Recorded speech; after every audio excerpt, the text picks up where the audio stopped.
And welcome to Further Every Day. It's Charlie with you today. We have a new game that's out. Where in the world is John Arthur? And he's out of town for a little bit. I thought it was Carmen Sandiego. No. I knew somebody was going to do it. And that's okay. I had to. Yep. Thank you for joining us today. We've got a great show planned for you. What are the 10 most important historical U.S. documents? That'll be a fun little topic. We've got the wonderful Miss Nikki back with us today. Can you believe it? A month. We gave her a month off, and she is finally back. She has so many words. There's probably going to be gusts of up to 150,000 words per minute coming out, but that's okay. We're looking forward to her segment. You're not going to want to miss that on Doppelgangers. And then we've got Steve Shenanigans. Oh my.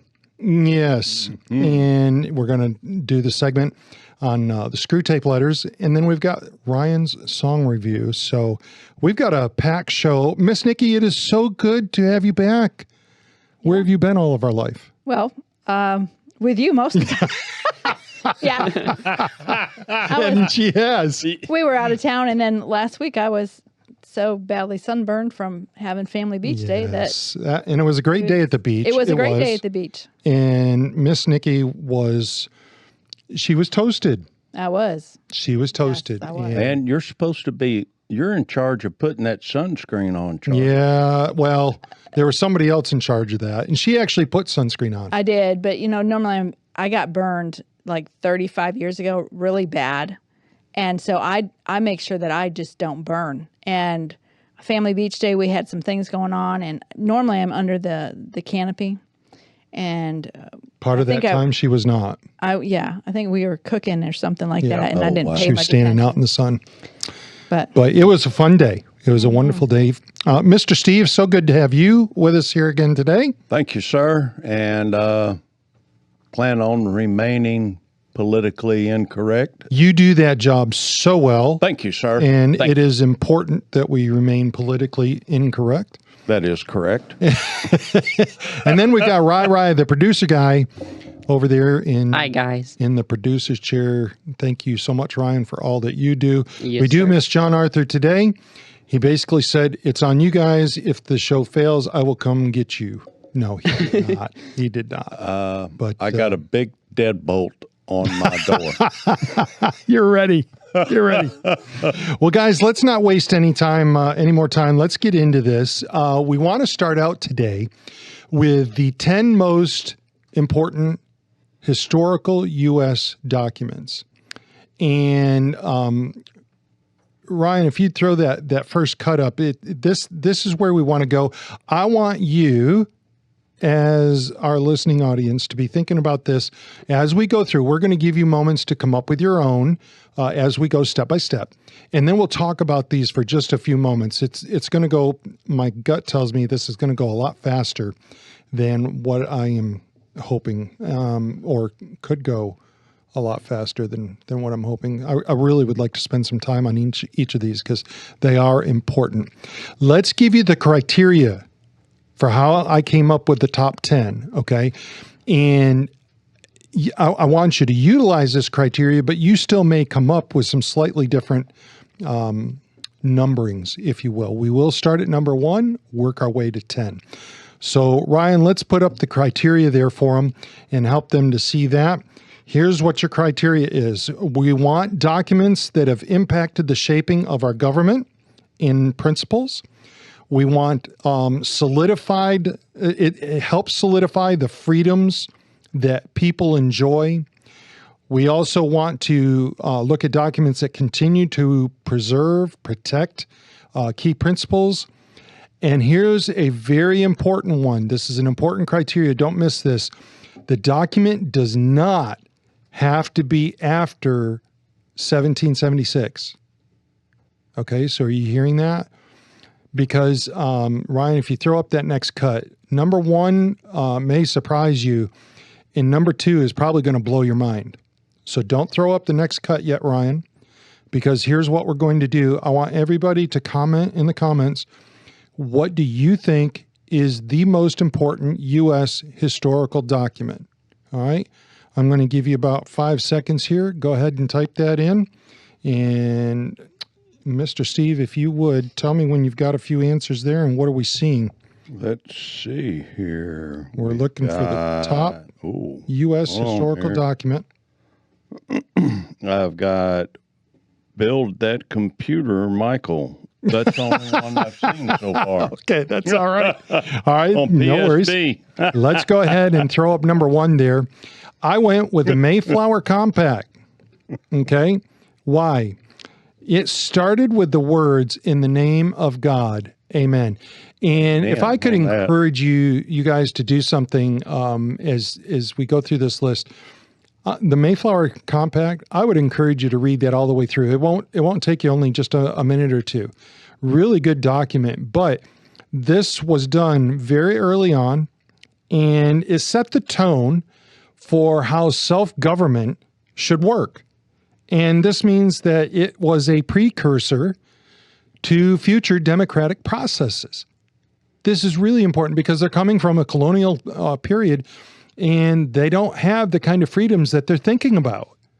So this Mayflower Compact was a big, big deal. And that's why I went with the Mayflower Compact as number 1. Now, my gut tells me that many of you may be thinking that, hey, it should be the Declaration of Independence, or it should be the U.S. Constitution. Got it? And if that's where you put it, I'm not going to argue too much with you on that. Well, I'm really not. Go ahead. This, though, is the work up to the Constitution.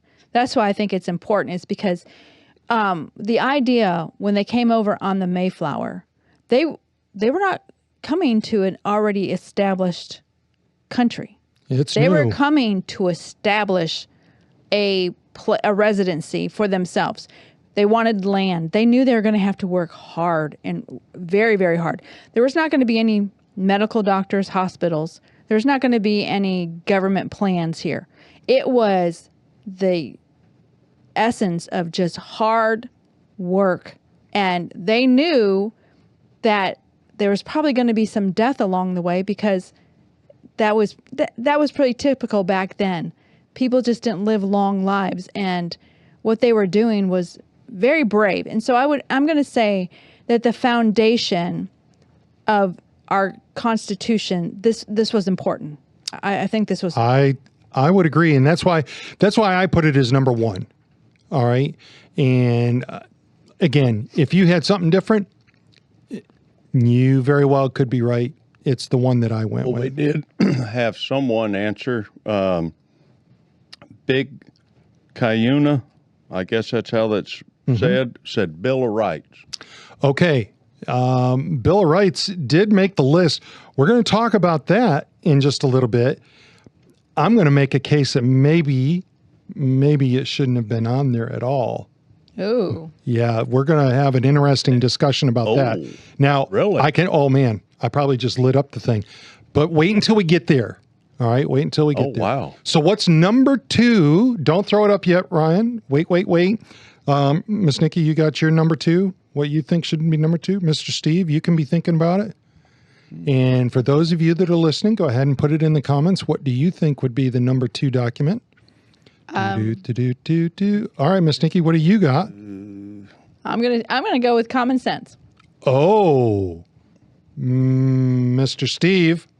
I would say probably the Federalist Papers. Really good choice. Can't argue too much with that one. Ryan, you got one? Well, I cheated. I looked at the show. Oh, man. No. I'm trying to do my job well. Oh, my goodness. All right. Let's go ahead and put that next cut up there. We did go with common sense document. And by the way, there's some of you that may be watching or listening and you're going, what? There is such a thing? No, there is. There is. There really is. It was written by Thomas Paine. And the reason that I chose this document is because it played a pivotal role in the foundation or the formation of the U.S. As Paine advocated for and helped shift public opinion to declaring independence from Britain in the early months of the Revolutionary War. Think about this. You're leading up to the time of the Revolutionary War. You're looking for a independence from Britain. Now, we're going to talk in a few more minutes about what some of the attitude was like. You may be thinking everybody wanted that. Everybody wanted that. Did everybody really want that? We're going to talk about that in a moment. But what I'd like to do is I want to discuss this document just a little bit more, give you some did you know on the Common Sense document. By the way, it was not a book. It was not long. It was more of a pamphlet. But listen to this. The document was written in January 1776 in Philadelphia. Very popular place for the origin of the U.S. government, I might say. Yeah, Philadelphia, there was a lot of happening. There was. Yes. Many Americans had hoped for reconciliation, not independence. Did you hear that? Reconciliation, not independence. Why? You ever asked that? Guys, anytime that you and I are faced with a situation of where we can potentially do something great, there's always going to be one thing that will factor in immediately before that. Fear. Fear. These people had a fear of failing. These people had a fear of just ultimately being in no man's land when this was all said and done. Did they want independence from Britain? You bet. They did. Were they willing to sacrifice what they needed to make it happen? That was the ultimate choice. And Thomas Paine wrote this document called Common Sense that articulated this. The colonies were still loyal to King George III. Paine articulated why this was the logical and moral move. It sold over 100,000 copies. Think about it. 1776, this thing sold over 100,000 copies. No. We didn't have Thomas Paine publishers at that time. You hear me? It wasn't like that. There was a lot of writing that had to have been done. So it was read in churches, taverns, homes, reaching even the illiterate. This had a profound impact on the population at that time. Very strong. It was getting read everywhere. It was, at that time, the viral document. Miss Nikki. I was just going to say, I believe, I could be mistaken, but I believe that today, if 100,000 copies are sold, it's considered a bestseller. I don't know if it might be. I think it is 100,000. That could be. Yeah. So if you think about it, he wrote, if that's the bestseller. case, he wrote a bestseller in 1776. You know, Charlie, what's interesting is that it seems like I really don't remember studying the Common Sense document No. in history when I was in school. And there's a lot And of, that's why I say. dang sure they don't study it now. Oh, they don't. And that's why I said a lot of people probably don't even know about this document because they were never taught in school. And when I was reading it, I was like, oh my gosh. It's another document that you really want to read. It doesn't take long. Fabulous document. Yep. And Paine was very articulate He was in what he extremely wrote. so. And he was a passionate person on when he wrote stuff, very passionate in his writing too. So if you think about it, guys, the first two documents that we've put up are documents that happened before we declared independence. Yes. That's us. That's our take. You may not agree with that, and that's okay. That's okay. But that's where we started, is with those two. You can make a case for a couple more too, might I add. All right. What about number 3? Don't throw it up there yet, Ryan. It'll be cut number 7. But what do we think the next most important historical U.S. document might be? 5, 4, 3, 2, 1. Miss Nikki, what do you got? The next document, I'm going to go with the Declaration of Independence. All right. Because I'm looking at the time. So you have the Mayflower Compact, which they came over and they settled. Very profound. And then you have when they declared independence, you have common sense. And so now they're independent, and so now you have the Constitution. Steve? Constitution. Constitution. Mr. Warren? I can't guess. Can't guess. All right, he's not going to guess. Let's throw it up there. Declaration of Independence. I mean, I can guess, but I'll be right every time. Yeah, you'll be right every time. I think Nikki has an inside source. I actually do because I homeschooled my children. Yeah, she would have. She would have come up with most of these on her own. I think she's got a inside source. Yep. Somewhere. What did we have? Did we have any comments there? Well, I was told that I pronounced the name of that person Kahuna? correctly. Did you? Yes. Nice. They said that I pronounced it absolutely Way perfect. to go! Oh, do I have? Surprised me, man. Do I have a no on there? Is that I don't agree? No. Well, I haven't seen anything yet. No worries. All right. So We'll keep it moving here. This is good.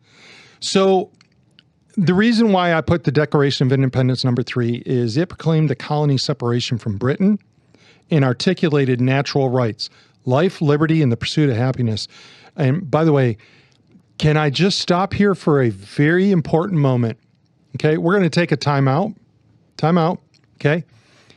The pursuit of happiness, not the guarantee of happiness. Big difference. Your government does not owe you happiness. It owes you the opportunity to pursue happiness. Okay? So just right on. had to throw that in there. By the way, this was authored by Thomas Jefferson. Let's do some Did You Know here. Thomas Jefferson's, this is really interesting. Thomas Jefferson's original text of the Declaration of Independence had language that strongly condemned King George III for what? Perpetuating the transatlantic slave trade. This section was cut out, to appease Southern delegates. This is probably one of the more heart-wrenching parts of the Declaration, quite honestly. All right, this was an opportunity to take a very strong and firm stand on the issue of slavery. And if you think about it, guys, it cost us another 85 years. Think about that. And I'll make the case that it actually went 80 to 85 years minimum. Because you have to remember that even after the Civil War had ended, and there was the Emancipation Proclamation, there was the Gettysburg Address. Did slaves get their freedom at that point? No, they did not. You have to have an enforcer for that. Was the North in a position to enforce that? Nope, not right away. You had slaves in the South that didn't even know they were free until Union people got there. So this here, the Declaration of Independence, Jefferson had I believe, rightly put in this issue of condemning King George III. Is it possible that slavery could have been dealt with a whole lot sooner? Yes. I would advocate that it could have. It could have. It wasn't. And it was to appease Southern delegates. And yes, politics was very real even in the 1770s. Yeah, think about that for a little while. All right, we're going to go on to the next one. What do we think is the next document? So the Declaration of Independence, I think, Miss Nikki, you nailed that. What would be the next most important one after that? This would be number 4. 5, 4, 3, 2, 1. Mr. Steve, what do you think? Constitution. I would go with the Constitution, Miss Nikki. Constitution. Yep, it sure is. Constitution of the United States, and it was a foundation for American government today, and it created the framework for the federal government and its 3 branches, and remains the central legal authority today. That's a pretty strong document. That has got to be one of the greatest documents in the world. Yes. I wish people understood it better. I'm going to give you some mind-blowing stuff here in just a moment. Nikki? I just said I think today that word is thrown around, but I don't think the people who are speaking it really understand it very well. And I'm talking agree. about even some of our Well, judges and, yeah. and a few people on the Supreme Court, maybe. well, we've got one on the Supreme Court that shouldn't be there because she She's clearly a DEI. is not. She's not a jurist. She's an activist. And there's a lot of young people in this country who have never experienced going overseas to understand what it is that they have in this country. Brittany Griner understood it. Man, you're That's not a kidding. that's a modern day. And look, Yes. I'm not here to cast wicked words on Brittany Griner, but I bring that up because she knows. She does, And yeah. she's acknowledged that. Now, has that changed her attitude on things? Not on everything, but on some things. Yeah. And freedom Agreed. being one of them. Yes. Yeah, I Yep. would agree. Yeah. So you mentioned, Steve, that this is one of the greatest documents ever written. And I would have to agree with that. I will also say that the Declaration ranks right up there as well, mainly because of the forethought that was put into it. And for those that don't know, there was a lot of meetings that was held about the wording that should be included in these documents. It didn't happen overnight. It didn't happen by one person. There was a lot of collaboration on this. But let's put up the did you know stuff on the U.S. Constitution.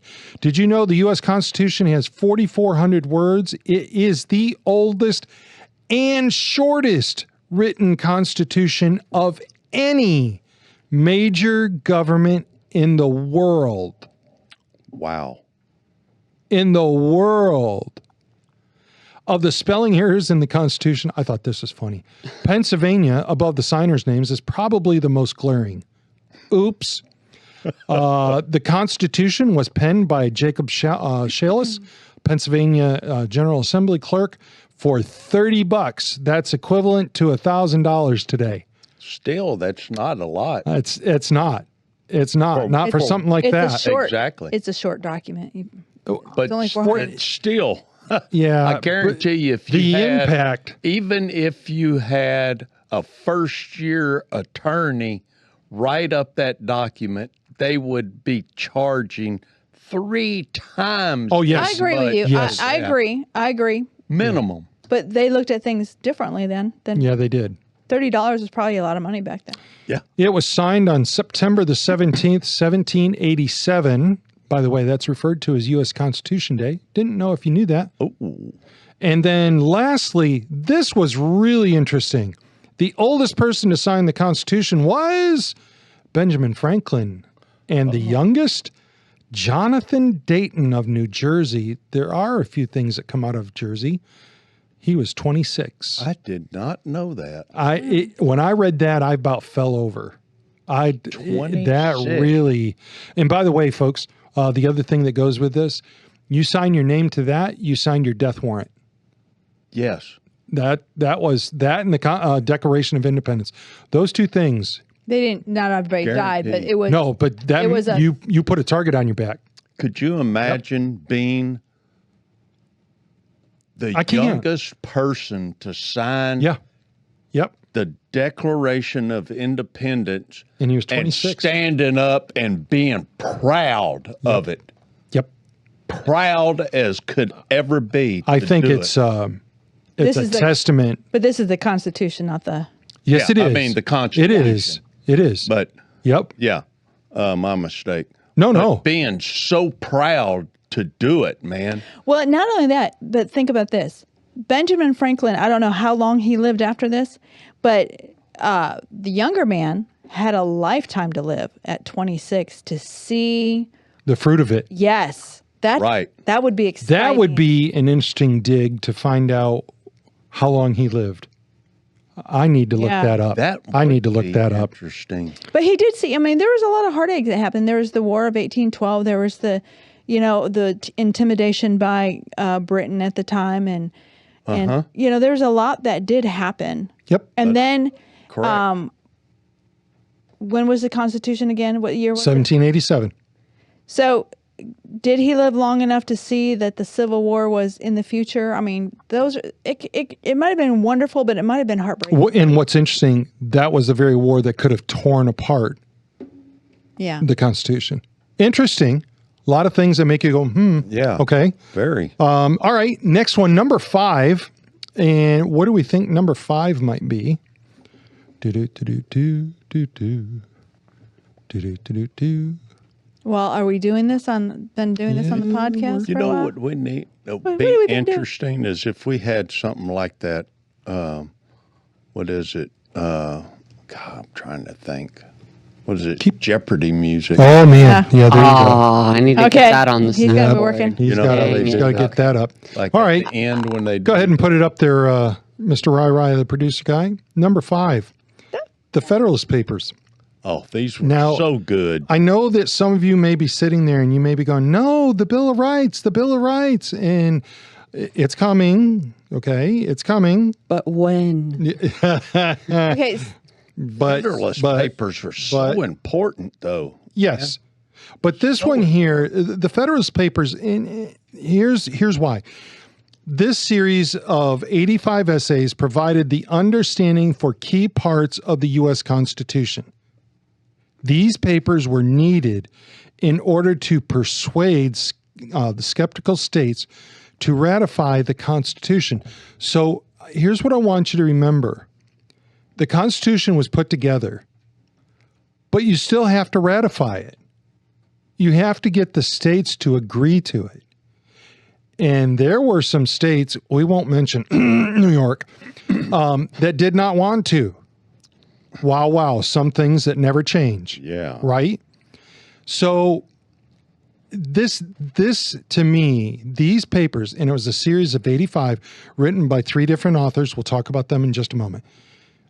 I think was pivotal to putting us in a place where the Constitution could be ratified. So that's why we put it at number 5. Let's put up some did you know facts on that. So some of you may not know, but this was signed on September the 3rd, 1783. It was negotiated by John Adams, Benjamin Franklin, and John Jay. Okay. The treaty, whoa. Sorry. Wrong one. I've got the wrong one. My bad. Nope. New I was York like, State. did I put up the I went wrong up. one? No, I went Or- up. I went advanced 2. I gave the answer for the next one. New York State was a major holdout on this for the Constitution. New York State was a major holdout. Of course you knew that.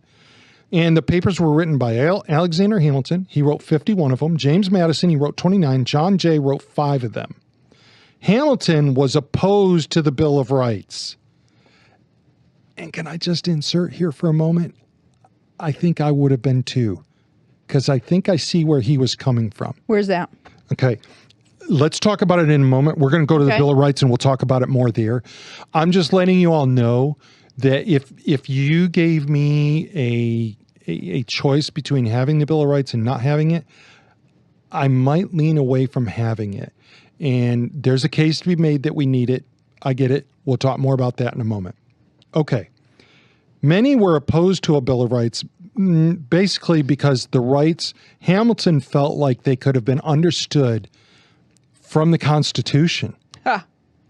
We didn't need the Bill of Rights. And some were opposed, but as we all know, we got one. And it was also feared that creating a Bill of Rights, here it is, could be interpreted as the only rights that people had. So I'm going to disagree on that. that's- And the reason being is because I see where his point is. We can get those rights from the Constitution. But in our day and time, people are not looking at the Constitution with our founding fathers' intentions. They are creating their own interpretation.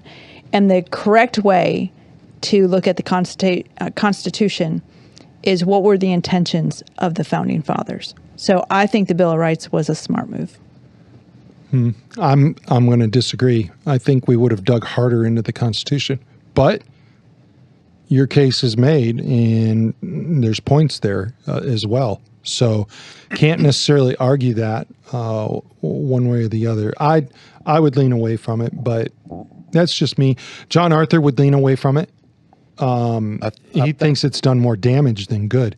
And there's a case to be made for some of that, Steve. Yeah, and I think now that when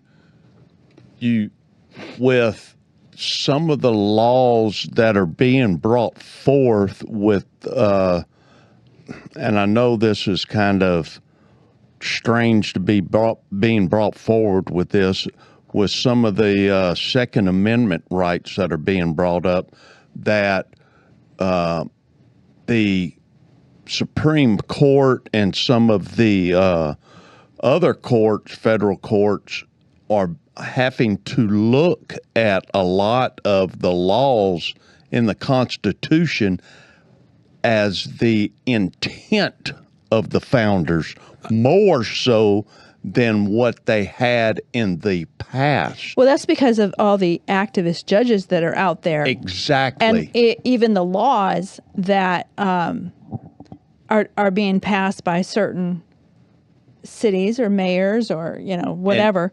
But yes, and anybody, I think the men who created the Constitution, I think they understood how evil men can be.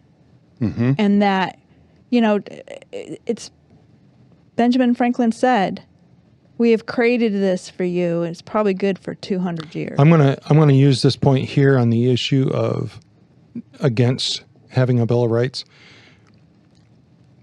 Every abuse of freedom, this is a principle, folks. Every abuse of freedom brings about more law. Think about that for a moment. Okay, every abuse of freedom brings about more law. The more law you have, the more splitting of hairs you eventually get to. Can somebody say Bill Clinton? Right? He's not the only one. We all do it. We go to the edge. An abuse of freedom requires more law. Let's go to the next one. Number 6 on the list. Anybody want to take a guess on this one? This is another one that might blow people's minds. Maybe not. All right, Ryan, let's throw it up there. Number 6, the Treaty of Paris. What? Oh, yeah, boy. Plain and simple. This document ended the Revolutionary War and recognized the independence of the United States from Britain. Yes, the Declaration of Independence was absolutely great. Don't get me wrong. This document put an end. It put a nail into the coffin of the Revolutionary War. Done. It's over. Britain, we are seceded from you. You have no control of us. We are our own people. We govern ourselves. Leave us alone. And let's put up the did you know on that. That's the one that was signed September 3rd, 1783, negotiated by John Adams, Benjamin Franklin, and John Jay. Oh, one of your writers for the Federalist Papers. The treaty was negotiated in secret without informing America's French allies. Why? Fearing French interference in gaining full independence. That was an interesting tidbit of information.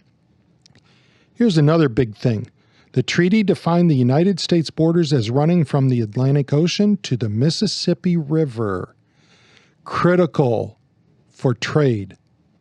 And all the way from the Great Lakes to the 31st parallel. The pact acknowledged the historic rights of American fishermen to fish in certain seas and allowed them to continue doing so. The treaty recognized Americans' rights to navigate the Mississippi River, which was a key trade and commerce route in the new republic. The Treaty of Paris, a lot of people don't understand that document. And what they really don't understand is that it was done in secret. And you might be thinking, yep, that sounds like typical U.S. government. Well, yeah, sometimes maybe doing things in secret is good. This might have been one of those that I think it's fine. You have to stop and understand. The French were over here too, trying to gain land. Yep.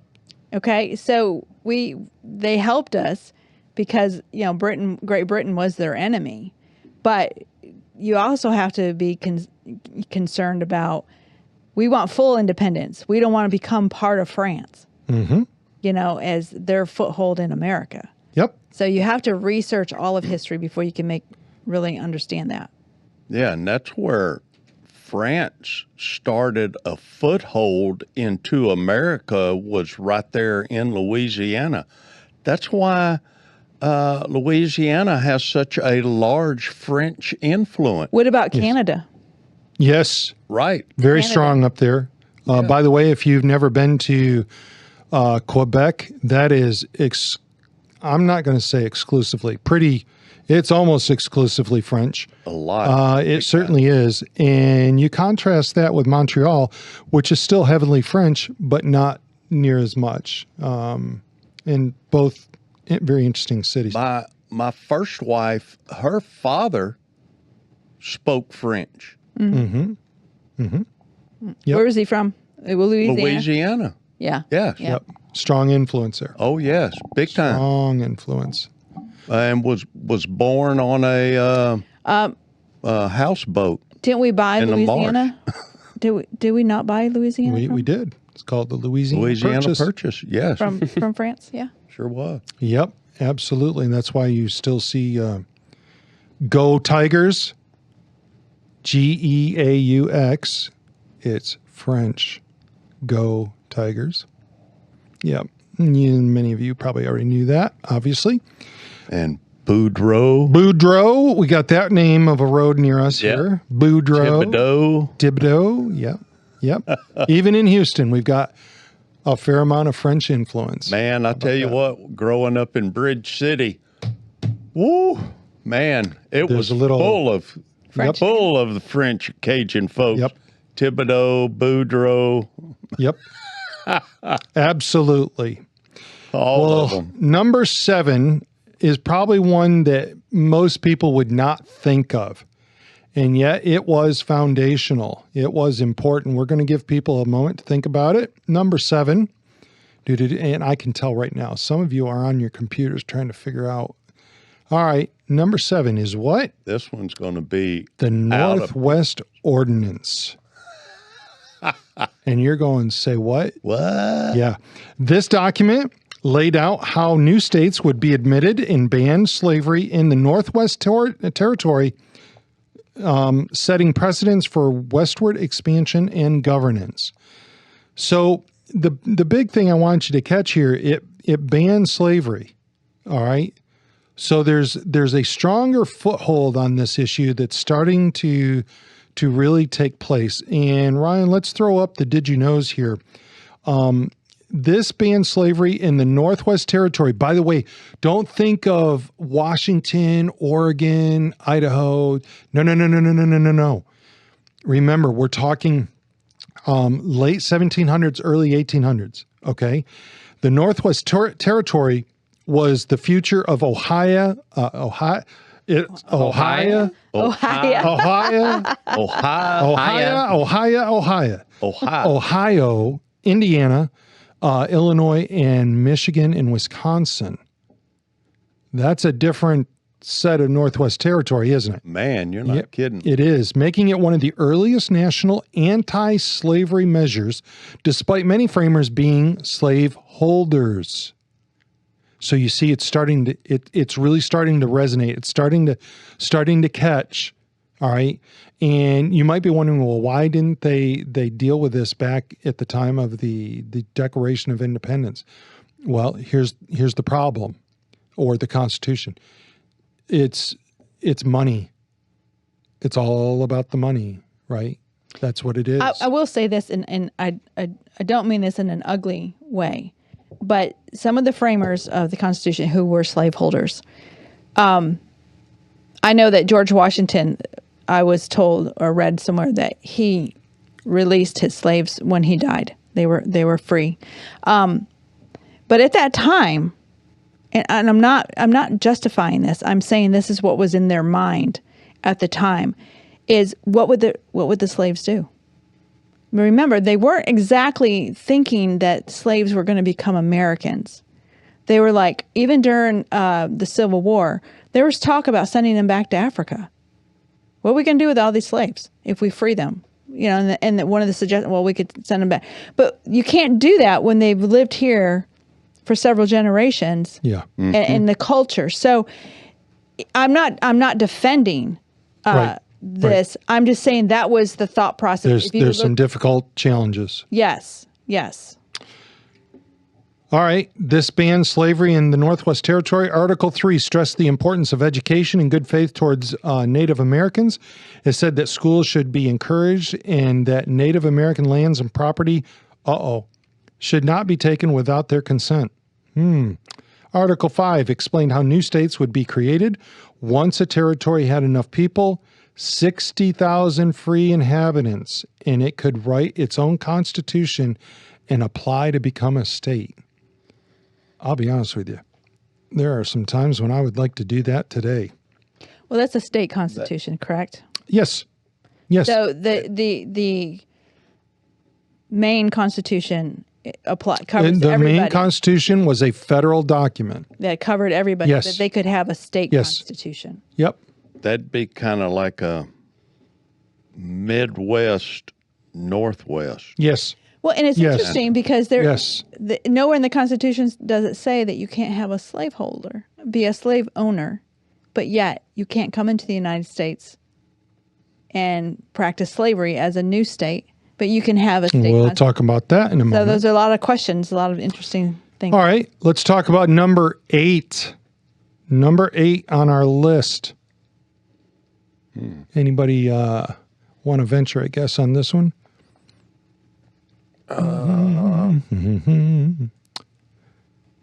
Would people like to hear me sing? I don't think so. Let's put it up there, Ryan. Number 8. The Bill of Rights. There it is. There it is, right there. Now, folks, you may, and Nikki's already made her case about why it should be on this list. You may think that it should go earlier. Not going to necessarily argue against that either. But I put it here really because I strongly believed that the other 7 were more impactful on the overall setting up of America and putting in place the pursuit of freedom and everything. So this document guarantees essential individual liberties and protections from federal government overreach, which ensured ratification of the U.S. Constitution. And that last line is really an important one. Because remember, you've got holdouts, right? And you've got people that just they're not on board. So ensuring the ratification of the Constitution was paramount. So this was a big document. All right, now watch this one. It banned slavery in the Northwest. No, I did the wrong one again. Nope. You know what I did. That was a copy and paste. That wasn't good. All right, my bad. So It's one of the okay, things, we forgive you. thank you very much. There are, in the first 10 Bill of Rights, those things that are in there, I have to say that I think those were good and foundational, and it's really there's good to this document. I don't want to come across as that there's not, but to me, I think there's a case to be made that it could have been left alone, but we got it and it's being used for sure. There's no doubt about that. Number nine, and I really like this one. All right, throw it up there, Ryan. The Emancipation Proclamation. Now, I'm going to tell you ahead of time right now that I did not put the Gettysburg Address on here. And you might be going, what? Are you serious? No, I am serious. And here's why I put the Emancipation Proclamation on here and did not put the Gettysburg Address on here. Gettysburg Address was absolutely important. It was critical. But it was a speech to all people at that time. The Emancipation Proclamation was a document that declared freedom for slaves in Confederate-held territories as a war measure. Now, I found this to be interesting. We'll talk about that in just a second. Aligning the Union cause with abolition and undermining the South's labor force. Okay, let's go to the did you know. So this was issued by President Abraham Lincoln, January 1st, 1863. The proclamation did not apply to enslaved individuals in Union-held territories. Did you get that? The proclamation did not apply to enslaved individuals in Union-held territories. Lincoln saw emancipation as a strategic move to weaken the Confederacy by depriving it of slave labor, which played a crucial role in the Southern economy and war effort. Now, be careful, because if you're not careful, you're going to think that Mr. Charlie is saying, well, then Lincoln was for slavery. No, I don't think he was. He wasn't. He wasn't. He was not for slavery. He if you read any of his personal stuff on Abraham Lincoln, he was very bothered Yep. when he saw slaves being auctioned off or sold. It bothered him a lot. Yep. So that's just a tidbit of did you know, because I did not realize that. I did not. Do you understand? Do you understand, though, that this was done during the midst of the Civil War and the Confederate states were not present because they had formed the Confederacy? If they had been present, it wouldn't have passed. There's a lot involved here. Yes. When you are looking at how strong slavery was in our culture. Yeah, but I'm looking at it from this perspective, which is what is stated here. And that is, he used this as a war maneuver strategy, not necessarily as we're freeing them all. Right. Because it was clear they were not. That's the way I'm approaching it. You're right on your points, but that's not the way that they were looking at this. But really interesting. The proclamation paved the way for the passage of the 13th Amendment. This amendment, ratified in 1865 after the Civil War, permanently abolished slavery throughout the entire country. Remember what we talked about earlier, though?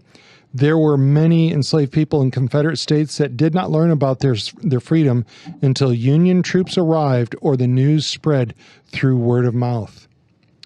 And that's probably one of the more heart-wrenching aspects of this. But I will say it had to start somewhere. And the Emancipation Proclamation is one of those key things. And I appreciate this document here. Can you imagine how long it would take to get around being spread by word of mouth? Yes. Yeah, and especially if you were trying to spread it in the South, because even though the war was over, there's still going to be a lot of resistance. And it's not going to want to be spread. People aren't going to want to spread something Especially like that owners. in the South. That's right, especially Man, owners. Not at all. Yep. When all they're Absolutely. going to want to do is do bad things to Yep. whatever slaves that they can. Yeah. When Yeah. you've got It was people like the Klan or well, that's why whoever that's why the going on, Klan. you know? That's why the Klan was created. Mm-hmm. I mean, there was a lot of really I'll say backwoods mentality Yes, when it was, I can black contest people to that. are equal to white people in God's eyes. There's no difference between us.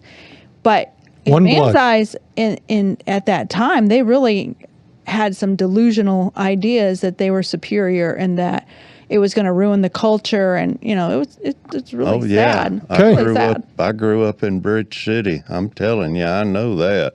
Yeah. We're rounding out our top 10. We are at number 10. And you're not going to believe what I did on this one, folks. But let's see if you can maybe come up with one. Miss Nikki, if you got one, do you think? I looked at your screen. You looked at mine. Shouldn't have done that. I'm going to give you here. Let's put it up there, Ryan. It's a tie. I'm sorry. The Monroe Doctrine and the Civil Rights Act. Now, some of you may be going, Charlie, come on. Civil Rights Act, that's got to be on there. Okay. We can make a case for that. Here's why I didn't give it its own outright spot. First of all, the importance of the Monroe Doctrine, I don't think can be underestimated.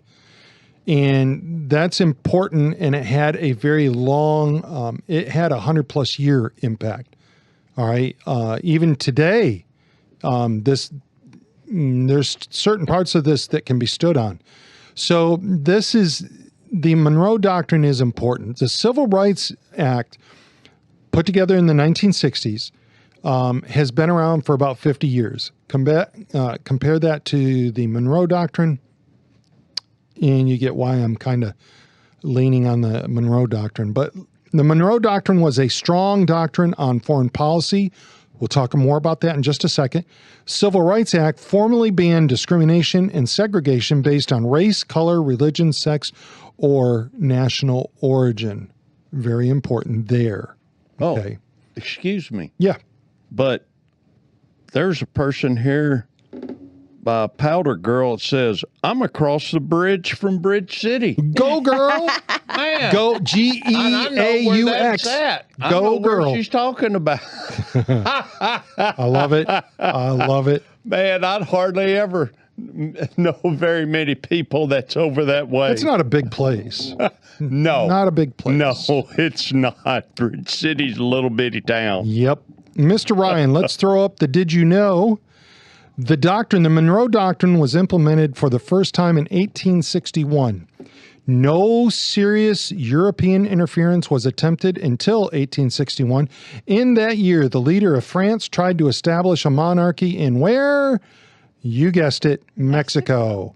The United States was just entering the Civil War, but it protested to France immediately. When the Civil War ended in 1865, the United States sent troops to the Mexican border and insisted on the removal of the French army. The French left in 1867. The Monroe Doctrine has been expanded over the years. In 1904, President Theodore Roosevelt added the Roosevelt Corollary. It was reversed in the 1930s, when President Franklin Roosevelt instituted the Good Neighbor Policy. You can research those on your own. It is very interesting, though. And President Trump is not the only one to undo things that previous presidents have done. He's been very vocal about it, and he's done it. That's not something new. It is not. And this is a clear one right here. Let's talk about the Civil Rights Act for a moment. President John F. Kennedy first proposed the Civil Rights Act in a speech on June 11th, 1963. After Kennedy's assassination, President Lyndon B. Johnson pushed for the bill's passage. This is a really interesting thing, because those of you that know your history with Lyndon Johnson also know that he wanted to, I'm going to use these words, these are my words, kind of take them captive. And should I say, take their vote captive. And he set out to do it. And I would dare say he's done a really good job up until this last 5 years. And a lot of the black population has kind of taken a look at what Democrats have done, or shall we say not done for them, but have promised over the last decades. And none of it is helping. None of it. And they have seen what good policy will do for them. You can go all the way back to Lyndon Johnson, and I could have pulled the quotes out. I did not. I could have, for the sake of time. Lyndon Johnson was the downfall to a lot of black families, and it's sad, but he was. A lot of good did come out of the Civil Rights Act. It did. Yeah. I don't deny that. Yes. I don't deny that. I just find it ironic that he pushed for the passage. And he had ill intentions. Yes, he did. He absolutely did. The act has been used, by the way, I just thought of this. He was using that the very same way that Biden was using open borders. For the vote. I need your vote. Okay, we could go on a while there. The act has been used as a basis for legal arguments in numerous court cases. It continues to be a powerful tool for fighting discrimination. Absolutely true. Absolutely true. Marked a turning point in U.S. civil rights history, the most comprehensive civil rights law since Reconstruction. And I would agree with that point as well. Now, there were some documents that did not make the list. Here are some that should be on the honorable mention list. Let's throw that cut up there, Ryan. The Gettysburg Address, we talked about that. The Seneca Falls Declaration. Anybody know what that was about, my darling? No, I don't. Falls. Women's rights. Oh, The okay. birthplace of suffrage. Seneca Falls. By the way, if you've never been to Seneca Falls up in Western New York, Central New York, I should have known that. you should have known that. I'm a little disappointed. I know. It is a beautiful place. It is a beautiful place. And by the way, there are some historical markers up there regarding In this. New York, I've been to is the airport. Oh, Steve, you need to go to Western New York. It is absolutely Not New York City, beautiful. but I don't know anything about New York City. But Western New York is breathtaking. It is beautiful. It really is. Honorable mention list, 13th, 14th, 15th Amendments. Yep, could have talked about those. George Washington's farewell address. If you've never read it, give it a read. That'll be meaningful. The Homestead Act, the Virginia Statute for Religious Freedom. Oh boy. I almost put that into our list. That came real close. A letter from Birmingham jail. You know who that's from. And then I can't believe I did this. I cannot believe I did this. But I did. Put that in there. The Affordable Care Act. And by the way, I think it's been one of the worst bills ever written for America. And I think it's had a lot of bad. Now, maybe you've been blessed by it in this country, but financially speaking, the bill has really crippled America. And a lot of the things that we talk about with regards to the U.S. budget and everything, it comes from a lot of social programs. This is clearly a social program, and I'm sorry, that's just fact there. But why did it make the honorable mention list? Because guess what we have not been able to do? Repeal it. And that says something. And that is impacting, if you put this up against some of the things that we're talking about, yeah, it's impacted America just in the short time that it's been ratified. I will say this, or made into law. I would say this, though. I would love to see that everybody would have affordable health care. I really do. And I think it's feasible. Is it the response? Nope, I'm not holding on. Is it the responsibility of the U.S. government to do that? The government is to promote good and to punish The evil. government is to give you what? To promote good and punish The evil. the opportunity for the I'm talking pursuit. biblical The opportunity for the pursuit of happiness. That's all the federal government. It is. Yep. Yes, it is. Life, liberty, and the pursuit But if you will look of happiness. at why healthcare is the way that it is, and those are the things that should be addressed, not that, well, let's just make it affordable. Let's address the things that make it unaffordable. And I won't go into any more about that, but I believe that we should continue to look at that and see what we can do. I think the frivolous lawsuits. Repeal it. So Every bit of it. That's me. I didn't say the government make healthcare affordable.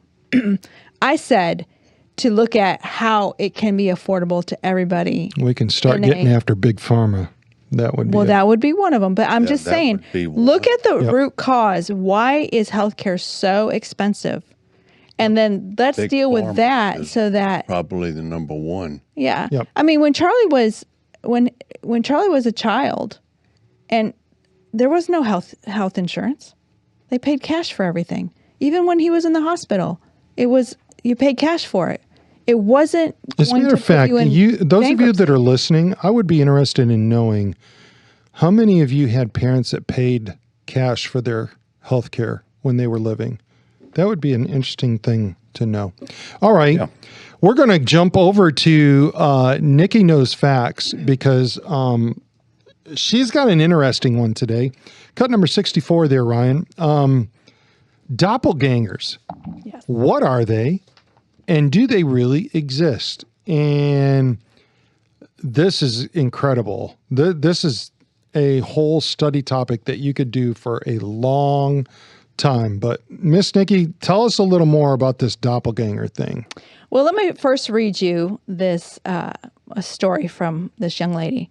When I was about 16 or 17, I was really heavily into doing the Ouija board.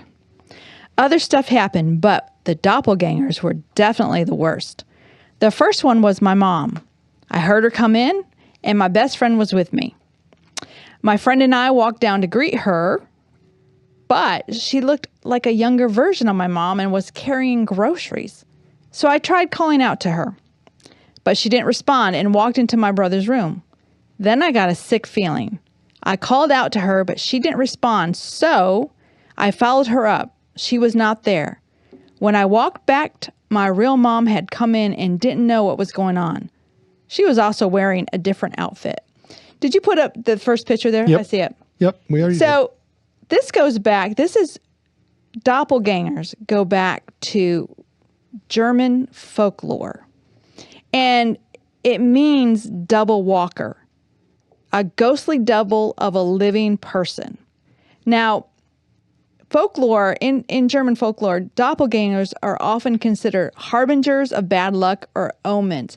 You can actually go online and find a lot of stories like this. I just brought that out because that was what it used to be. When you said doppelganger, this is the kind of thing that you would be looking for. However, today, the term refers to a person who closely resembles another person, but they're not related to each other. And so we're going to talk about some of those. They have a strong, striking physical resemblance of that person, but there's no family connection. And go to the next picture, the ginger bearded men. And here's an example of the doppelganger. A man boarded a plane from Scotland to Ireland, and he came face to face with his doppelganger. He then left the airport and checked into a hotel, and that same man was there checking into the hotel. He then went to a bar and got to the bar and found out that same man was at the bar, and they sat down and actually had a drink together. And now they're friends on Facebook. But look at those two. Look at those pictures. Put it back up there for a moment, Ryan. I mean, I cannot imagine going to an airport and walking and meeting your quote unquote doppelganger. They look like they got hedgehogs on their chin. They do. They do. Okay, That's amazing. here's another story. Here's one from a town of Braintree in the UK. This is John and Neil. Put up the next picture here. So Neil moved to the town of Braintree. And he said what? that Braintree is the name of the town. Braintree. Braintree, England. Yes. So he said that, What would be the other end of that? I have no idea. I don't Keep know. moving. But he went home and told his wife, goes, man, people are really friendly here. They keep waving to me and stuff. And then finally people would walk up to him and say, hi, John. And he goes, what? They go, hi, John. He goes, no, my name is Neil. But it happened so often, he was like, there's got to be somebody in this town that looks like me. And a year later, after living there, he ran into him. And now they're good friends. And as a matter of fact, all of this you can find on YouTube. They do documentaries on it. There's lots of things. But John and Neil, they look so much alike. And funny thing is, they found out they both went to the same school to be trained as teachers, but not at the same time. Say what? Yes. The same school? But then they taught the same subject. And they both have been married to their wives for 50 years. This is very eerie. And both have sons that play the same instrument. It's really interesting.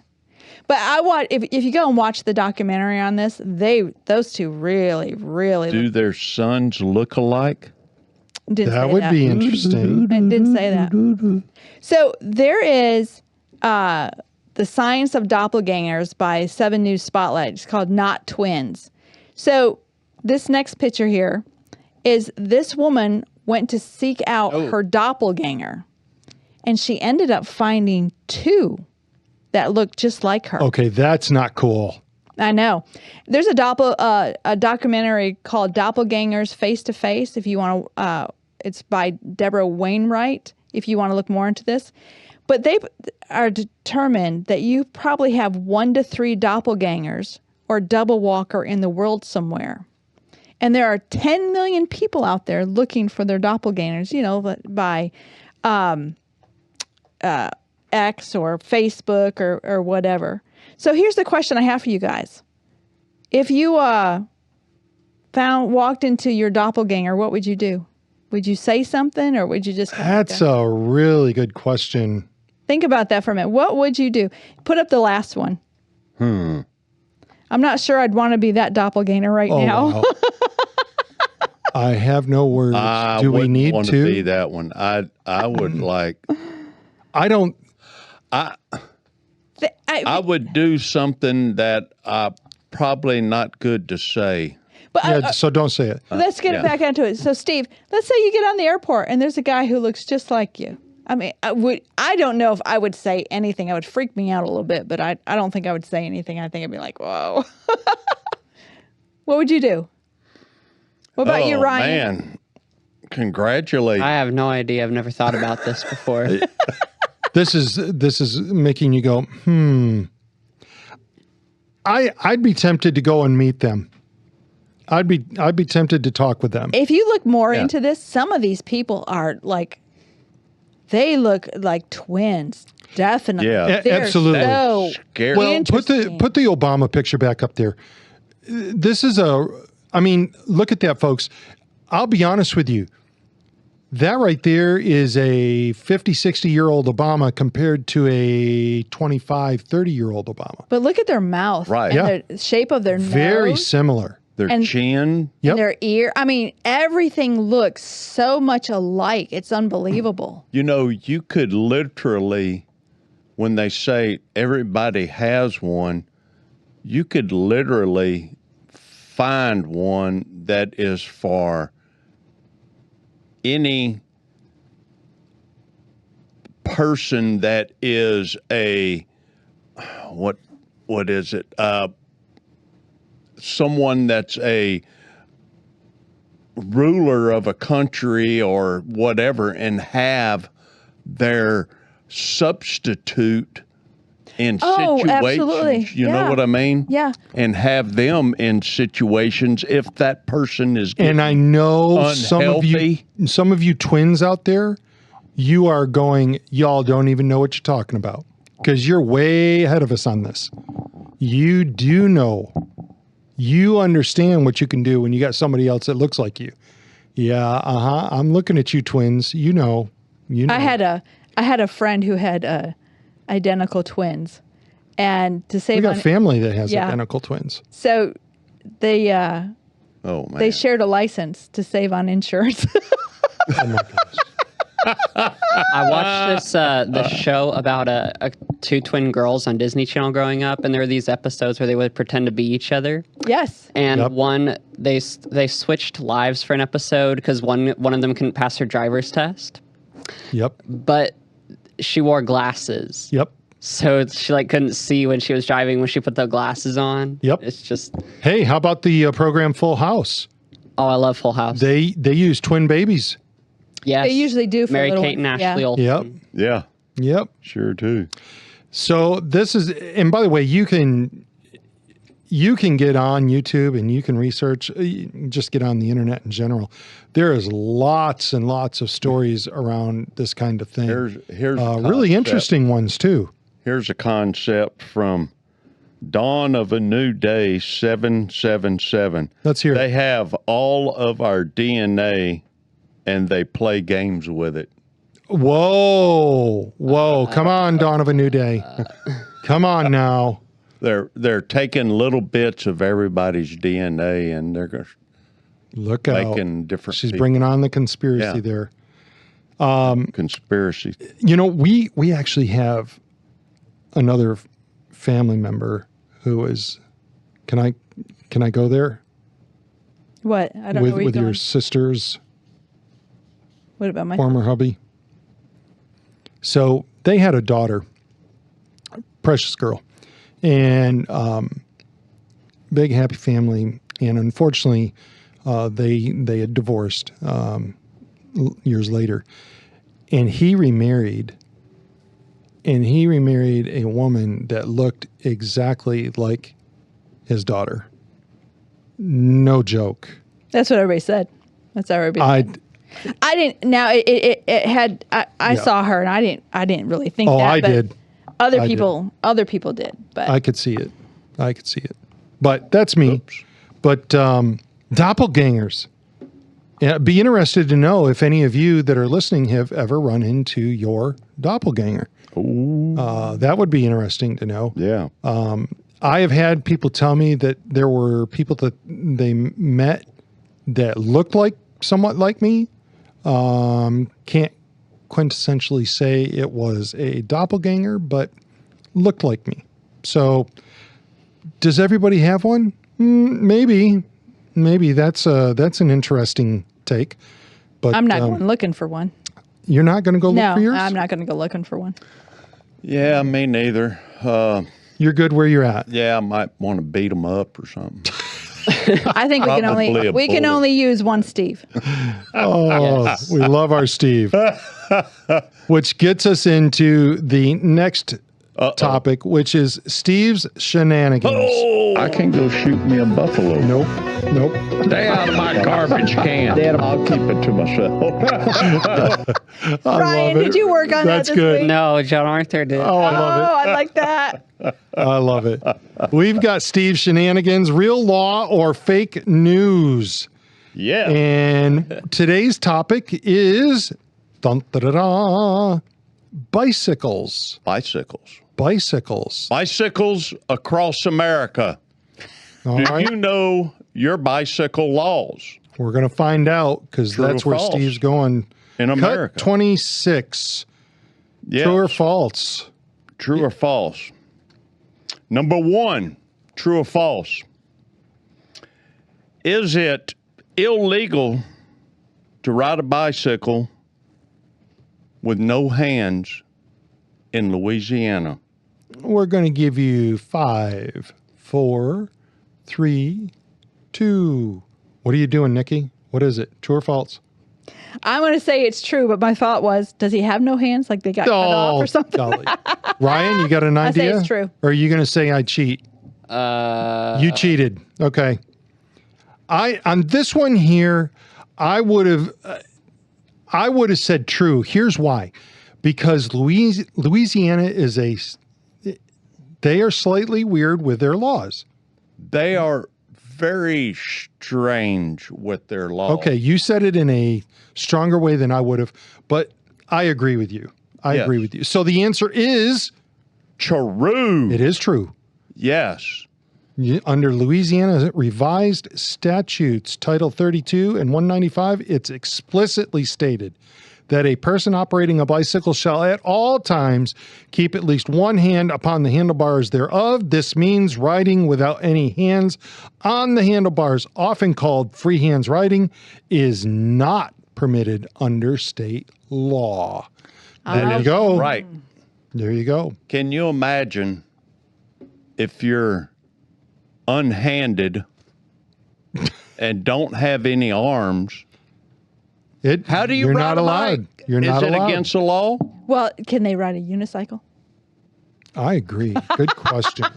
Hey, maybe riding a unicycle's against the law in Maybe. Louisiana. All right. You never know. Let's get to number Number two, true or false? Is it illegal to ride a bicycle? No.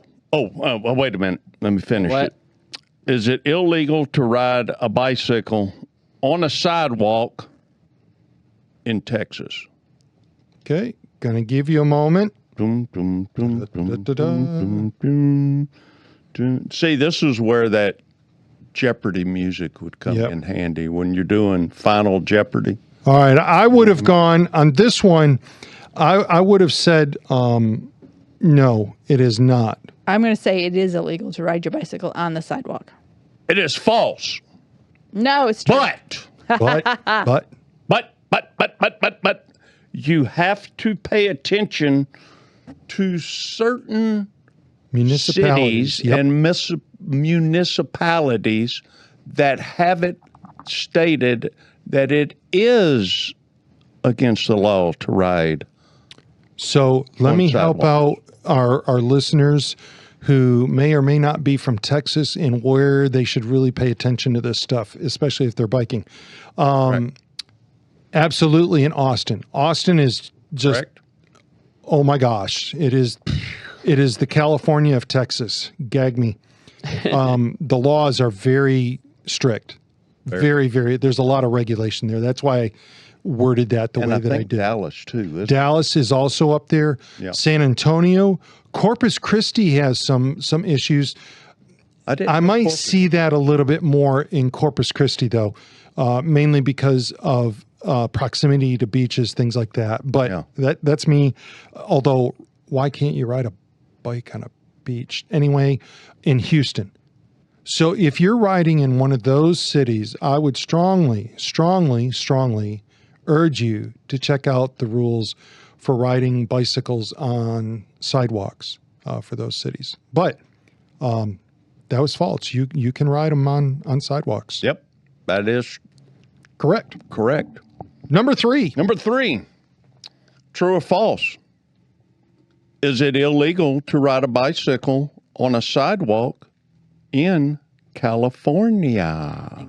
I'm going to tell California. you, this is me reading this as a first-time reader. I would say, yes, it is illegal to ride on sidewalks in California. Nikki? Oh, I think it's illegal. Okay, she's got a vote for illegal. How about you, those of you that are watching or listening? By the way, those of you that are watching or listening, you can catch us 1 to 3 on PSB at Further Every Day. And you can also catch us on YouTube, Rumble, some of your favorite download platforms. Thank you so much for your support of our channel. So, Steve, what have we got on this one? False. There it is. But just like with Texas, you got to check your laws. Certain municipalities, Yep. and Mr. Charlie has it up on the Yeah, screen. in California, there is no statewide prohibition on riding a bicycle on a sidewalk. Whether it's legal or not depends entirely on local city or county ordinances under California Vehicle Code 21206, which gives municipalities authority to regulate or ban sidewalk riding. State law does not prohibit riding a bicycle on sidewalks. Rather, it specifically leaves the decision to local government. Now, if I'm in California, I'm definitely checking if I'm wanting to go to San Francisco, Los Angeles, what's some other places? Some of your more liberal cities there, you definitely would want to double check. And I should also bring up, this is a good point too, Steve. Some of the reasons why some of the municipalities will say no is because you do not want somebody riding a bicycle close to a business and somebody opens up the door and kerplunk, you got somebody going through a plane of glass. Correct. A pane of glass, sorry. A pane of glass on a door, because that would, it very well would kill them. And there are a lot of states that have a door opening law Yes. Yeah. to watch out for bicycles. There you go. So you All need right. to pay attention to that. Let's go to number 4. Number 4, illegal to ride a bicycle without a helmet under 13 years old in In Texas. Do. I would have said no. It is not illegal. I would have said yes. Da. Are you ready? 3, 2, 1. The answer is False. Whoa, what? Really? you have to have a helmet on Yep. in the state of Texas if you are under the age of 18. Does not matter who you Wait a minute. are. It's illegal. It is illegal Correct. to ride So a that's bicycle true. as an underage person. So that's true. Texas has no helmet law, but Under 18, you do. That's correct. why I've got both true and false there. Okay. That's right. Okay. That's an interesting one. That is very interesting. Number 5. Number 5. Is it legal to ride without a helmet in California if you're above 18 years old? I would have said false. Who else? You know what? I just think that it's if it's legal, I'd be surprised. Because they monitor so many things. They do monitor so much. They monitor a lot in California. So Let's throw that answer up, Ryan. True. True. It is legal to ride a bike in California without a helmet if you are older than 18. They don't recommend it. By the way, under California's comparative negligence rule, not wearing a helmet in a crash, even if not required, can be used by insurers or courts to reduce compensation by assigning a portion of the fault to the rider. That is correct. So, when you're riding a bike in California, wear a helmet. Plus, they say it makes you look cool and makes you look like a professional rider. That's what I hear when I was reading like a lot of these bike journal articles, and they say, hey, wear a helmet, makes you look cool, makes you look like a real bicycle rider. Yep. I don't know. All right. Number 6, I Mr. just ride a Steve. 4-wheeler. So, number 6. Is it legal to ride a bike without a helmet in New York at 15 years and above? Okay. Is it legal to ride bike in New York without a helmet if you are 15 or older? I believe it is. It's legal. I would have said false. It's not legal. Do-do-do-do-do-do. All right, Mr. Ryan, throw it up there. It is true. Once you're 14 or older, New York State does not require bike helmets for recreational use. Even in New York City, helmet use is not mandatory for non-commercial riders age 14 plus. Now, here's a key. City bike users and casual cyclists do not need to wear a helmet by law. I bet most of them do, though. And I would say that in New York, I know that if I were riding in New York, I guarantee you, and I'm talking New York City, I guarantee you I would. So would I. Yeah. You know, that's like in Texas, you don't have to wear a helmet when you ride a motorcycle. Right. Yep. But I tell you what, I would. Right. I Well, always did when I rode a bike, a right. motorcycle on Yeah, the I know street. too many people that have been killed and injured from motorcycle Yeah. accidents. So that's just Well, I've got a stepson that was killed from a head injury from riding a motorcycle on the street. without a Was helmet. hit. Yep. Yeah. Yep. Yep. So I'm very aware of those types of stuff. Yep. Yeah. And we It would could encourage be our very listeners. dangerous. To wear a helmet. We're Yes. we're into the safety. Yes, big we're- time. We're into the safety. Do Yep. what's smart, right? I mean, does anybody like to? I guarantee you, if you're in the state of Texas riding a motorcycle in the middle of the summer, you are not wanting to ride with a helmet. I get it. I get it. But we would encourage you use the helmet.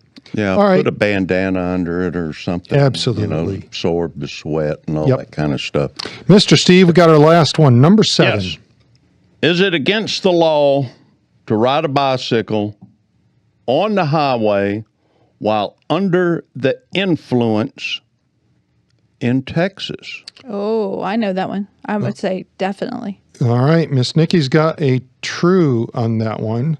It is against the law to ride bike under the influence Mr. in Ryan? the state of Texas. I'd be very surprised if that's not true. Okay. We're going to give everybody another moment. 3, 2, 1. Put it up there, Mr. Ryan. It is false. It is It is false. legal to What? ride a bike under the influence in the state of In Texas. Texas. How? In Texas, you cannot be charged with Why? DWI for riding a regular, non-motorized bicycle while drunk. The state's DWI law, Texas Penal Code 49.04, applies only to the operation of a motor vehicle, and bicycles are not considered motor vehicles under that definition. That's interesting. why Now- it is interesting. Now, Some states do, though. when you are riding, depending on your state, check your state laws, because there are currently, I believe, 19 states that do have Laws about that. DUI laws against riding a bicycle under the influence. So, for those of you that are prone to partying and getting a little inebriated, right? If it's possible, maybe you might want to bicycle there. I can hear the jokes, but some states will allow you Check to get your home. state, and if you are, they will nail you big time. Now, here's one I want to throw out there, just kind of throw out in the air. Is it illegal to catch fish with your mouth in Pennsylvania? What am I, a bear?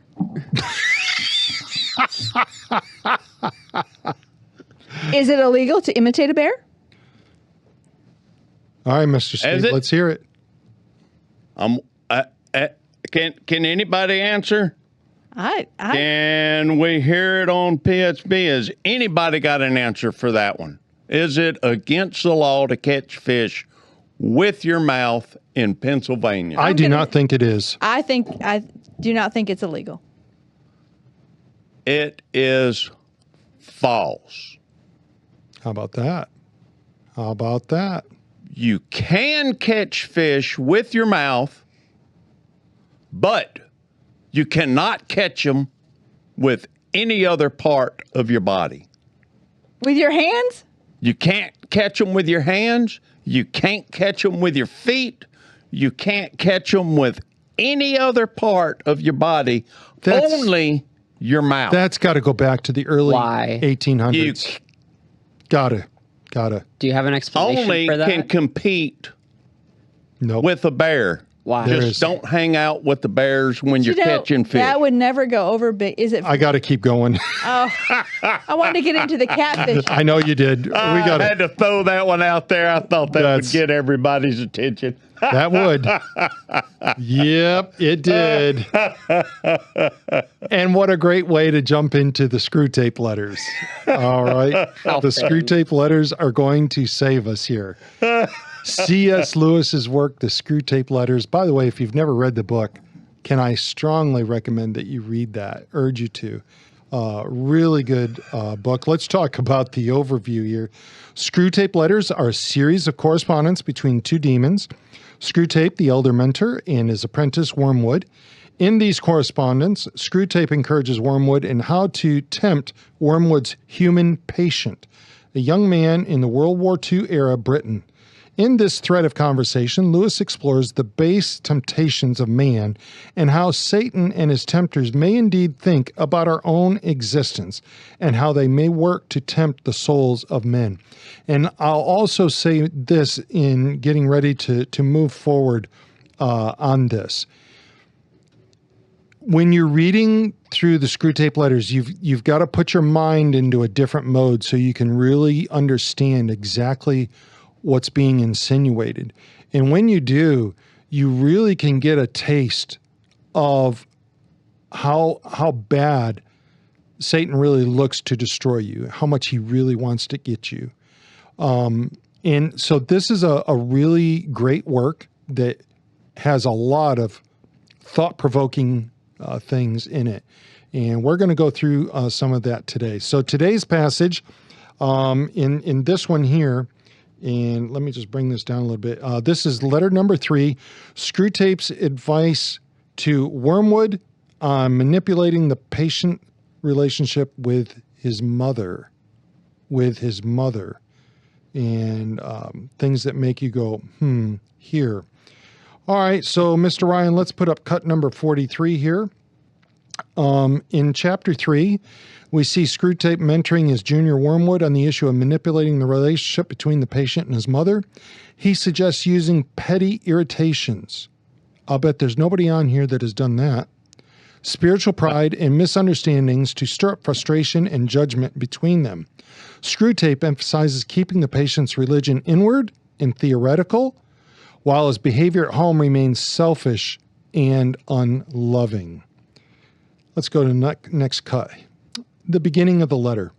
My dear Wormwood, I'm very pleased by what you tell me about this man's relations with his mother. You must press your advantage. The enemy will be working from the center outwards, gradually bringing more and more of the patient's conduct under the new standard, and may reach his behavior to the old lady at any moment. You want to get in first. Keep in close touch with our colleague Glubos, who is in charge of the mother, and build up between you in that house a good, settled habit of mutual annoyance, daily pinpricks.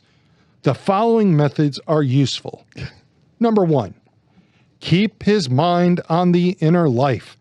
He thinks his conversion is something inside him, and his attention is therefore chiefly turned at present to the states of his own mind, or rather to that very expurgated, I should have pronounced that better, expurgated version of them, which is all you should allow him to see. Encourage this. Keep this mind off the most elementary duties by directing it to the most advanced and spiritual ones. Aggravate that most useful human characteristic, the horror and neglect of the obvious. You must bring him to a condition in which he can practice self-examination for an hour without discovering any of those facts about himself which are perfectly clear to anyone who has ever lived in the same house with him or worked in the same office. Charlie.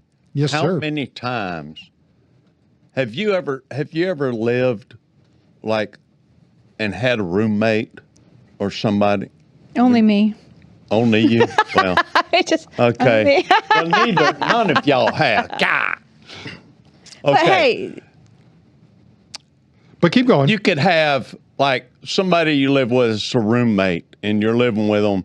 And I was reading this and I was like, man, this is like, bringing back memories. yeah, man. I'm like going, God, man, this is like. Irritate the people who irritate you. Yeah, and No, and it's like this was back when I used to drink a lot and do, and party all the time and all of this kind of stuff before I became a Christian and everything.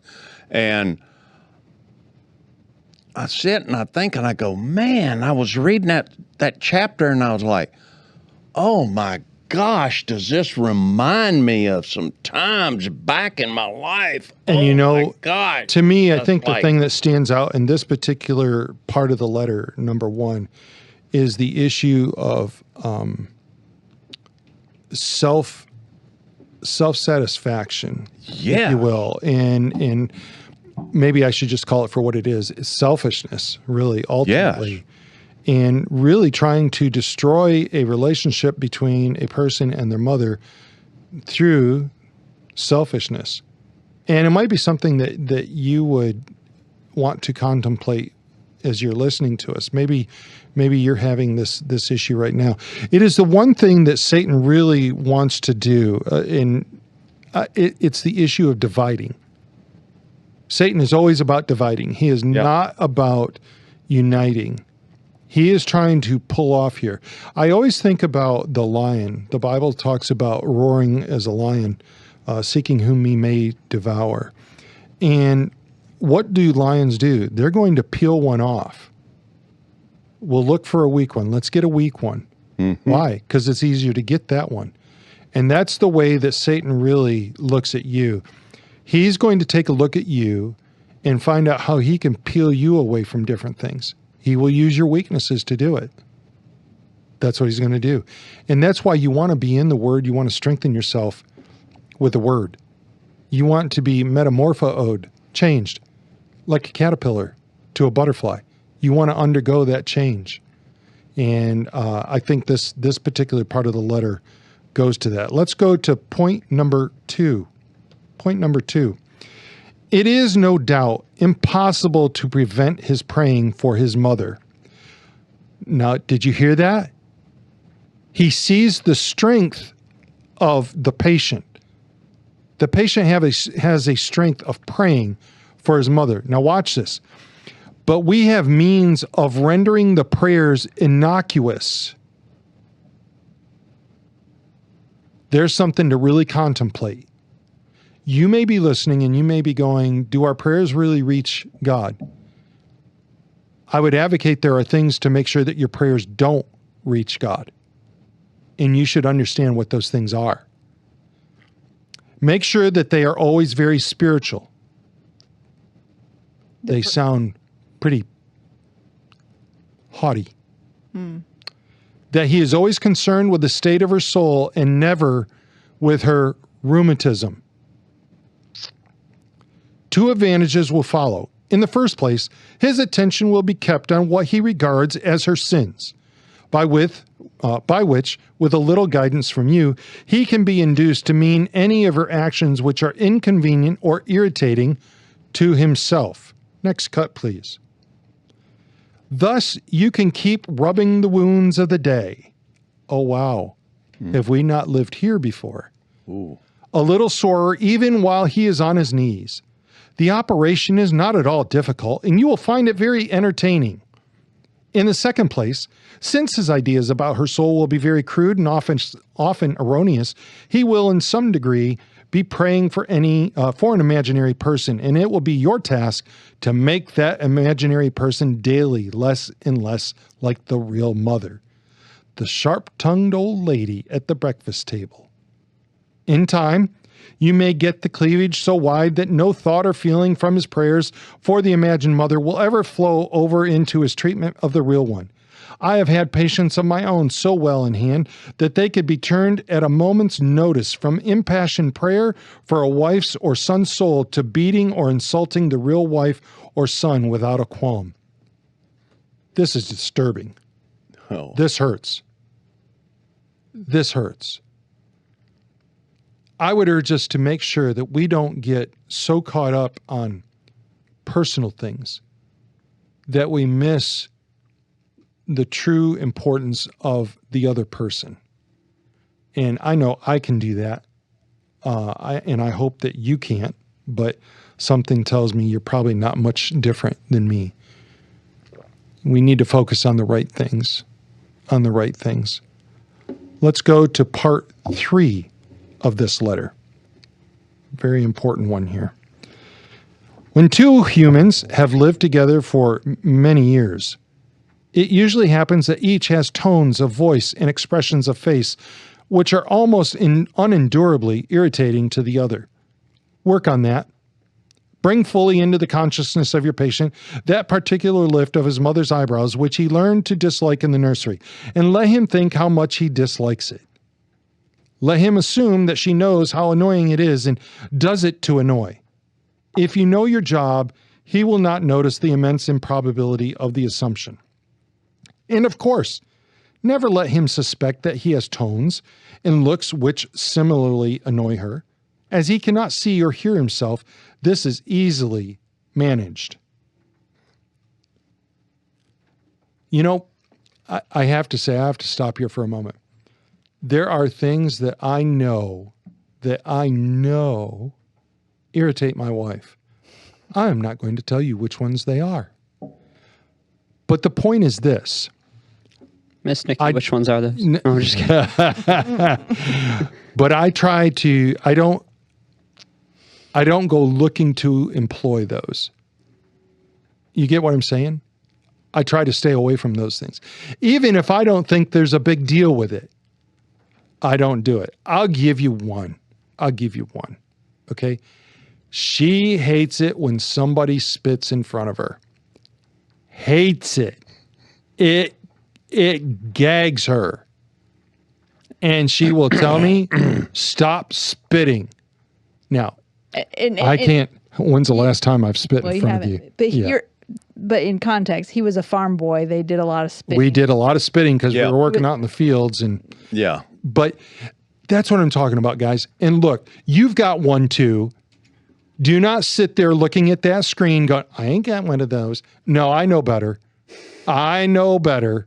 You've got one and you know who it applies to. Don't. But you see, that's what Satan will use to bring about division. It's a little thing. That kind of thing, there are things that are okay to do in front of men or around men, and there are things that are not appropriate to do around women. Yep. And Satan knows that, man. Yeah.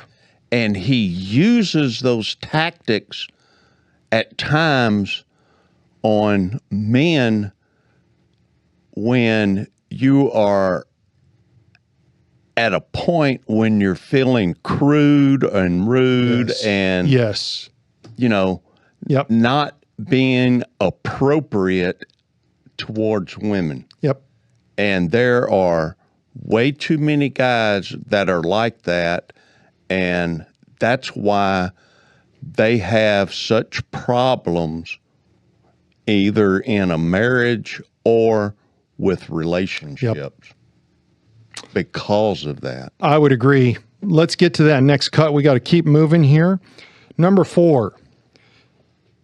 In civilized life, domestic hatred usually expresses itself by saying things which would appear quite harmless on paper.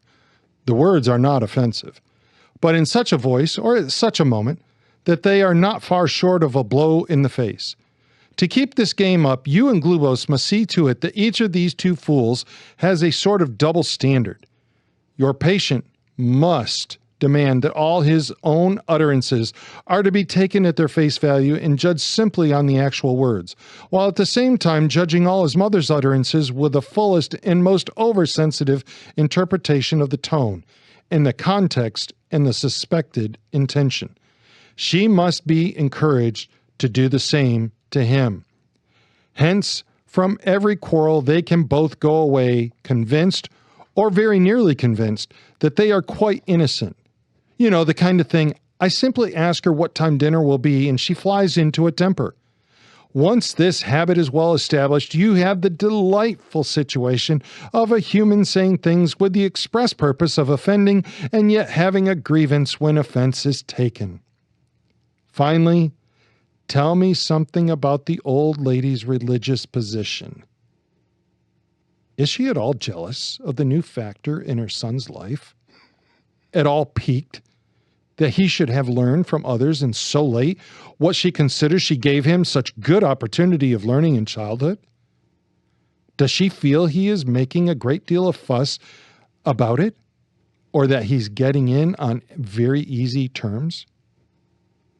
Remember the elder brother in the enemy's story. Your affectionate uncle, Screwtape.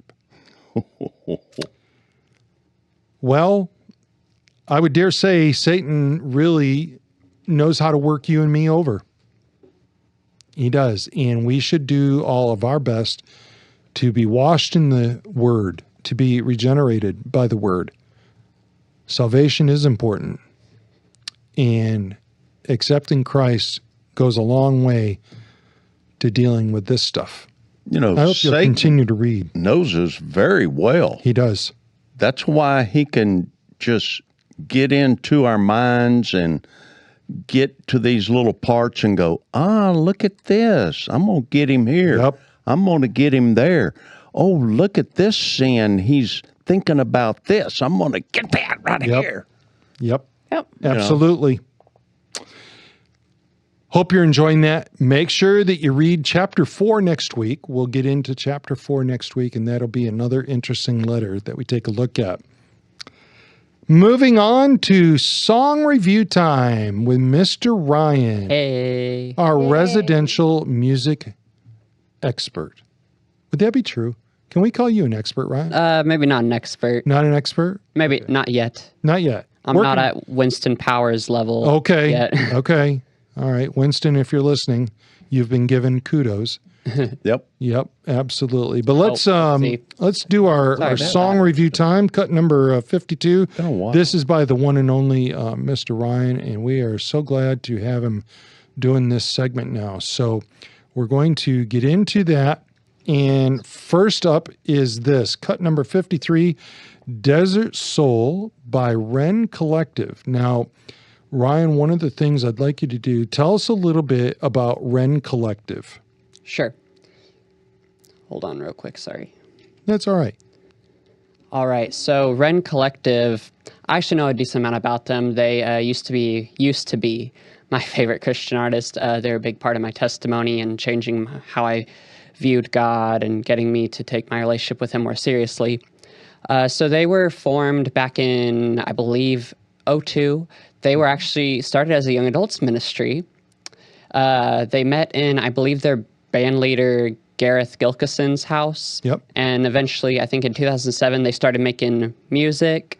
And they focus on big themes like joy and family and how in the body of Christ, part of where they get their name, the collective part, because we are part of the collective Yep. big body of Christ. And then the rend part comes from, I believe it's a verse in Isaiah, where it talks about the Lord rending the heavens Yeah. and coming down and Yep. dwelling with people. So that's where they get their name and kind of how they started, what their main focus is. And they're from where? Correct me if I'm wrong. They're from Ireland. Yes, they are from Ireland, Then and I guess that's another reason why I love them so much, because I come from Scotch-Irish descent. Yep. So, Yep. All right. Well, let's get into verse 1 on this. all right. Let me see. So the song of theirs we're reviewing today is Desert Soul, which overall I think it's a pretty good song, but there are a couple questionable lyrics that we will go over. Mm-hmm. All right, so verse 1. I love you, Lord, but I want to love you more. I need you, God, but I want to need you more. Now, Mr. Charlie, let me ask you, do you see any issue with that verse? I want to need you more is the one that really stuck out to me, especially when I was Me too. noticing or reading through this stuff. And I want to need you more. I don't It know. kind of contradicts scripture there a little bit. And I'm going to tell you why. The Bible says there is no one that seeketh God. No, not one. Mm-hmm. So it makes me wonder, what do you mean I want to need you more? I mean, yeah, you need him, and it doesn't matter how much you want it. You need him, period. Could it be I need to realize that I need you more? And maybe so. Yes, but if so, you need to communicate that more effectively. I would agree with that. I would agree with that. So that verse there, I'm like, Yeah. don't know. Keep going. But I just don't like when songs say stuff like, I need you more, or like, I need you more today than yesterday. It's like, Yep. you need God like 100% See, all and the time. Ryan, I think you're hitting on something that's really important for us, not just as people that sing some of these songs, but as people that write these songs. We need to make sure that we're pretty theologically sound. We don't want to confuse We anybody. do not want to confuse. And we brought this up last week, and I thought they were pretty good comments. One thing that I shared with the guys afterwards, folks, when we got done with the podcast, I don't want to be too critical, right? I mean, they mean well. Their heart is good. Their heart is in the right place. What are they looking to do? They're looking to bring about a collective of the community. Wren Collective. That's a good thing. That is a good thing. What we don't want to do is we don't want to confuse the gospel. We don't want to confuse people with God's word. And that's kind of the perspective that we're coming from. You may think we're nitpicking a bit, but words matter. They do. Words matter. And that's what God has given us to communicate with. All right, Ryan, keep going. If there's anything verse. I've learned from Mr. Charlie, Words matter. Words matter. Yep, they do. Words matter. talking Define your about terms. words. Yep. Talking about words, Charlie, we got someone in the chat by Devon52 that says, need to change need to heed. Oh, let me go back to that. Ooh, that's good. Oh, Because I've wow. been thinking about how I could change that for a while. Oh, great change there. That's a powerful change. That's a powerful change. Good word right there, because it does. It makes a tremendous. It makes a tremendous difference. And guess what? You would have kept everything in that song aligned structurally, and it lines up with the words. Yes. Well, that's a great thought right there. Well done. Let's keep going, Ryan, because we don't have much time left. Yes. Okay. So moving on to verse 2. I'm lost without your creative spark in me. I'm dead inside unless your resurrection sings. Now, this kind of hits on something we touched upon last week. Something John Arthur said that I really liked is we need clarity. Yep. And see, this verse here, I'm just not entirely sure what they're saying exactly. Like, I can try and guess. Like, Yeah. I'm pretty sure I know what they mean, but it's just not incredibly 100% clear. I'm gonna tell you something. This verse has a tinge of selfishness to it from the perspective of, Yep. why are you talking about a creative spark? God has given us creativity. He has given it to us. And it almost sounds like they're lacking in their songwriting because they don't feel like they have a creative spark. That could And that's what a songwriter wants. that could be, but it also remember what I shared earlier today in class was even Paul had to pray, revive my heart. So when I'm looking at that, I can see I'm lost without your create. So it mean I'm not going to argue that. That's a good point. Yeah. That's a good point. And I'll tell you what, Like go ahead, you said, Ryan. Mr. Charlie, I think they're good intentioned. Yes. That one, Depending on what you mean, we have some problems. Ryan, I need to jump ahead a little bit because we want to make sure we got time. We're wrapping up here pretty close. Yes. Let's go to Jerusalem, City of Light. That's cut number 59. Let's start talking about them for a moment. By the way, you should go listen to that song by Ren Collective. I would encourage you to listen to it. Yes. Do that. The rest of it is pretty solid, I think. Yeah. But keep going. Jerusalem, City of Light. Tell us a little bit about them. So I actually didn't know much about City of Light prior to researching for this episode. I mean, I listen to them a lot. They're one of my favorite artists. Mm-hmm. But I actually found something on their page here about what they're all about and why they started writing songs. So they are actually, this is on their About page on their website. We are a music ministry from St. Paul's Church in Sydney, Australia. Our vision is to write songs with biblically rich lyrics and simple melodies for Christian church to sing. And can I say this before we get into the verse? Folks, if you go on to YouTube and take a look at City of Light and their songs, they're good, strong songs. Yes. These are theologically very sound songs. And you'll see why in just a moment. Ryan, take us to verse number 1. Right, before we do that, I found a little explanation Yes. or a little bit of heart behind the song real Yep. quick. So it says here in an interview they did about talking about the song, there are very few narrative songs in the typical Sunday playlist. We think a song like this adds a richness to worship in that it helps paint a vivid picture of the Christ moving toward and beyond the cross. When we grasp the magnitude of what he did and what it cost, we can't do anything but worship him. Good stuff. All right, let's dive in here. Yep. All right, verse 1. See him in Jerusalem, walking where the crowds are. Once these streets had sung to him, now they cry for murder.